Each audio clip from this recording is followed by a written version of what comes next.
Mga kababayan, ma'am sir, this is Jam, the Filipino channel lang niyo pong lingkod. So today is January 21, 2025, 6. Tayo ngayon ay pupunta dito yan sa may Holiday Inn Express.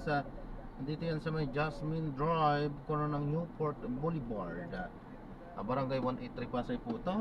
At dadalhin po natin yan sa may Longos Zapote Lying in Clinic sa may Coastal Line Road, Zapote, Bacoor, Cavite po yan. Okay, so magbabalik po tayo mamayang konti po pag nakuha na po natin sila. Disclaimer lamang po ang content po natin ay kalsada at hindi ang passenger. Kaya naman sakasakali man po namin marinig kayo mga pangalan ng lugar, pangalan ng tao, pangalan ng organization sa government o private man yan, ay wala pong kinalaman ng channel na ito at wala pong pinapatungkulan. Lahat po ng pinag-uusapan dito ay pawang dito lamang po yan sa loob at wala pong pinapatungkulan sa labas. Okay po, magbabalik po tayo mamayang unti po pag nakuha na po natin itong ating susunod na misyon.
Bagamat natutuwa tayo na may hearing ulit kasi nga maaaring may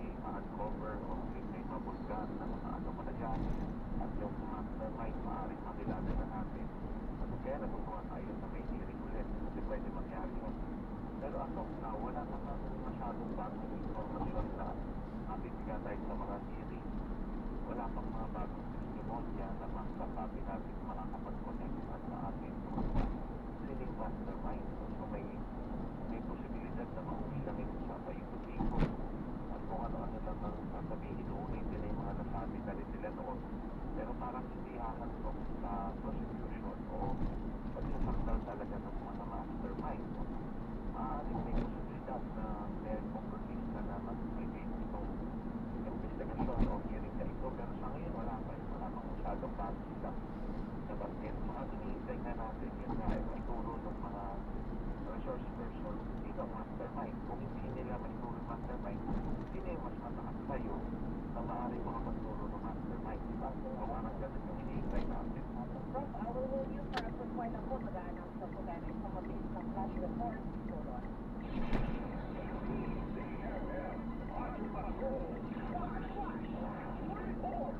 Niyanig po ng magnitude 5.3 na rin po ng Karamansin sa Sultan Kudarat kanina 9:33 AM. Abangan po natin ang ibang detalye sa PCMM Radio Control Station at PCMM Teler Radio.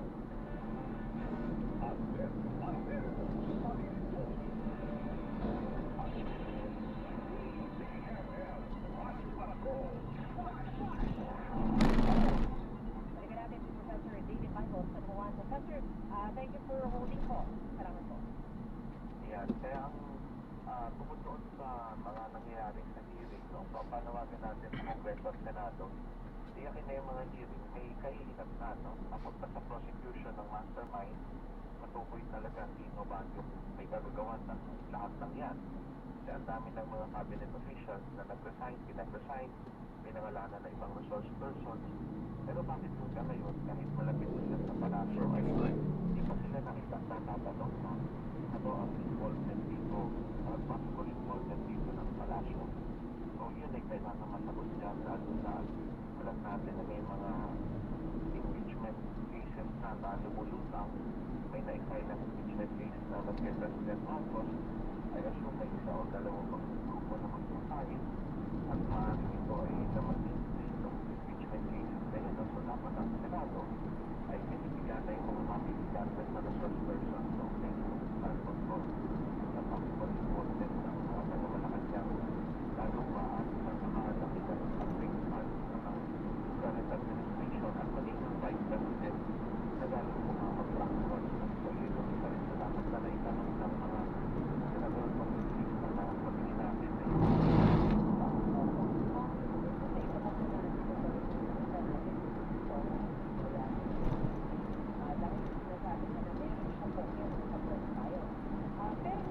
nagsalita naman po siya, wala naman po tayo na. Ano na po yung, baka hindi ka na yung sinasabi ng knowledge that he has or the intel that he has, should we leave it aside na and focus na lang doon sa ma-uncover na wala doon sa computer ni former Secretary Cabral?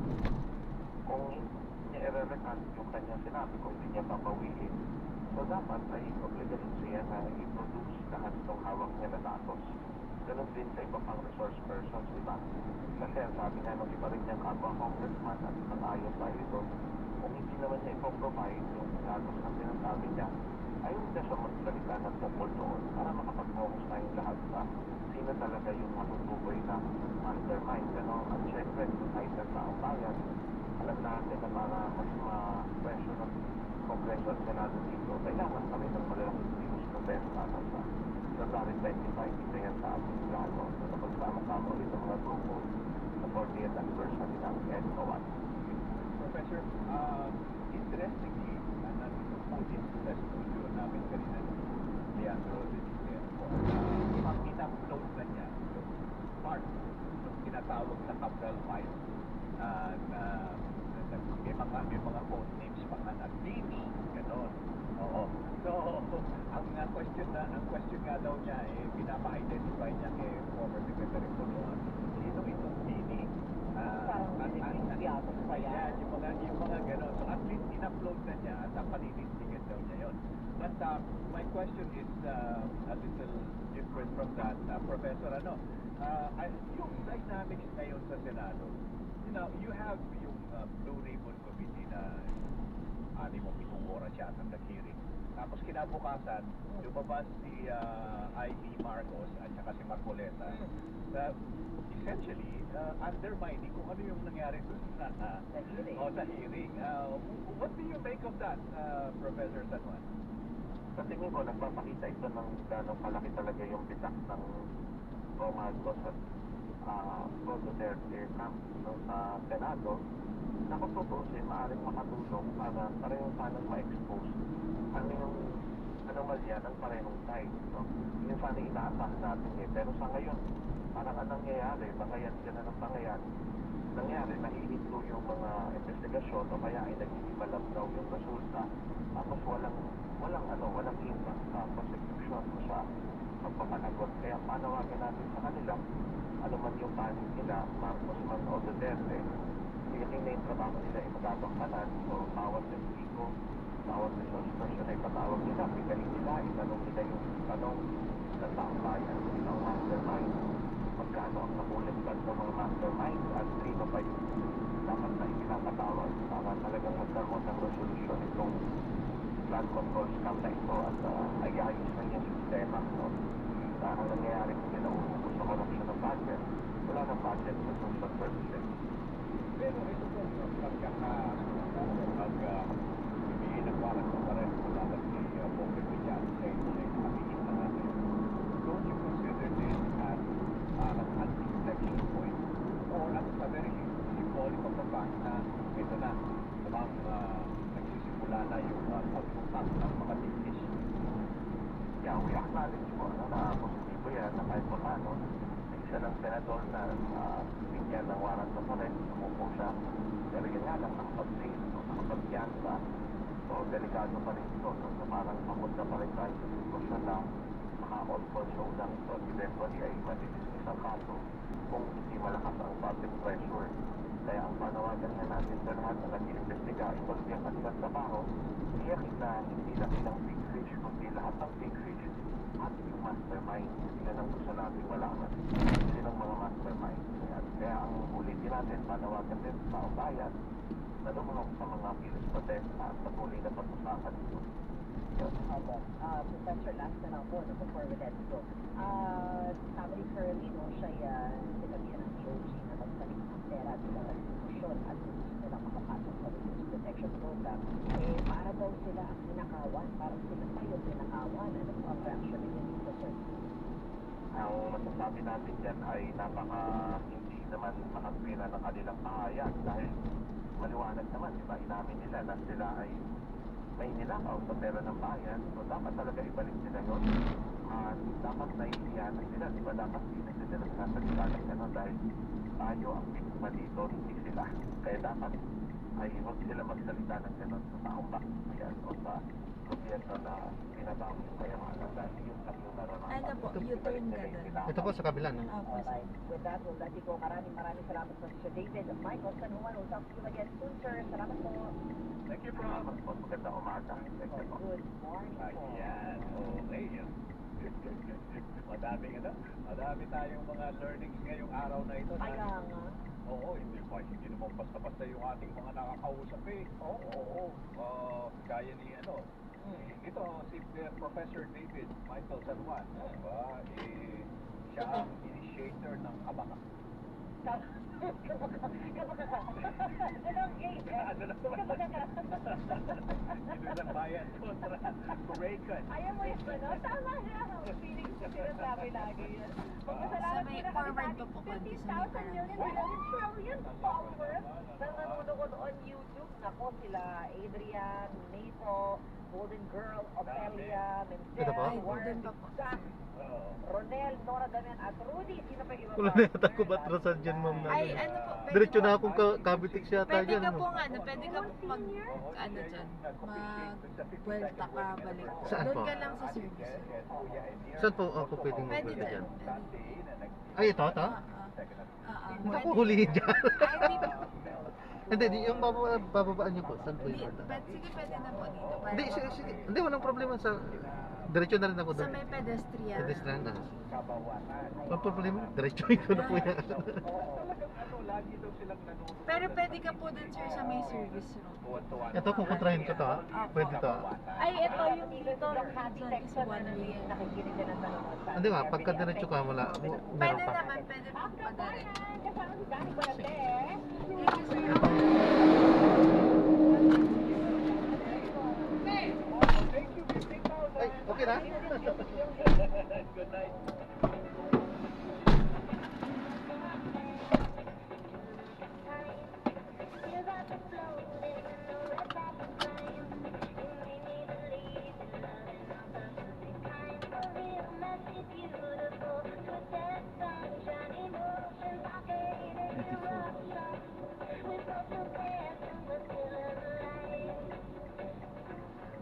Sina Peter Musi at Rica Lazo sa Balita Patas. Balita Patas sa DZMM.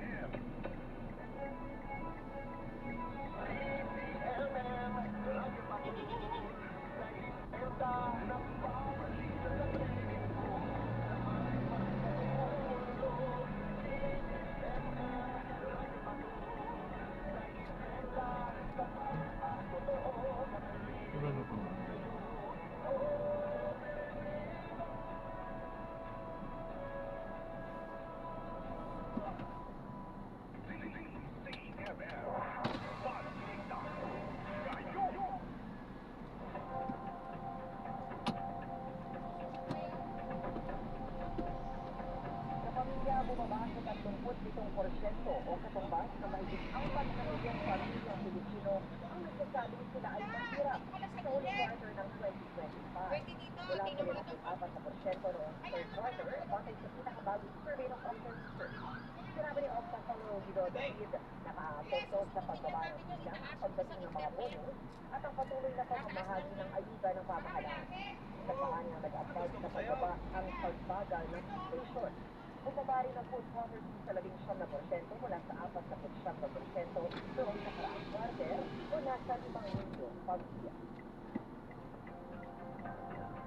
Mga Pilipinong manggagawa ligtas na matapos masunog ang pinapatupang factory sa South Korea ayon sa Department of Migrant Workers.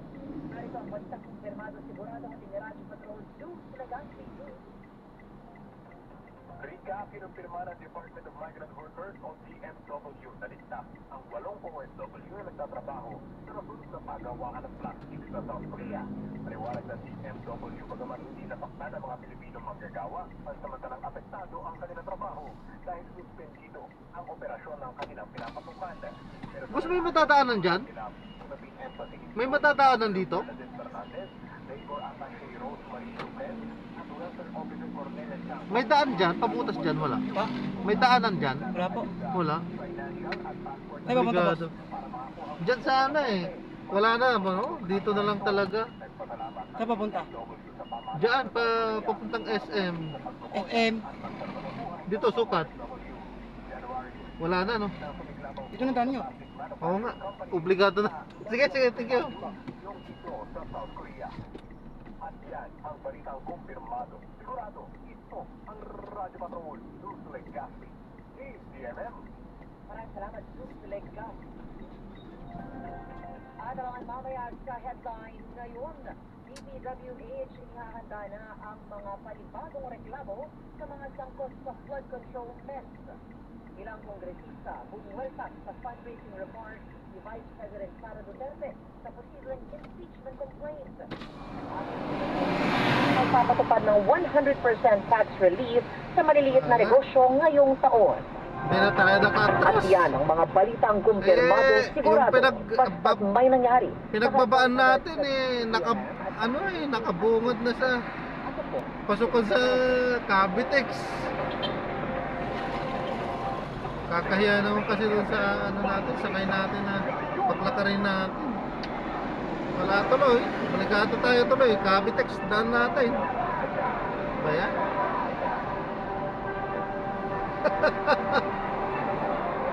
$39 pa naman tao, sayang. Pangkain ko na sana to. No choice.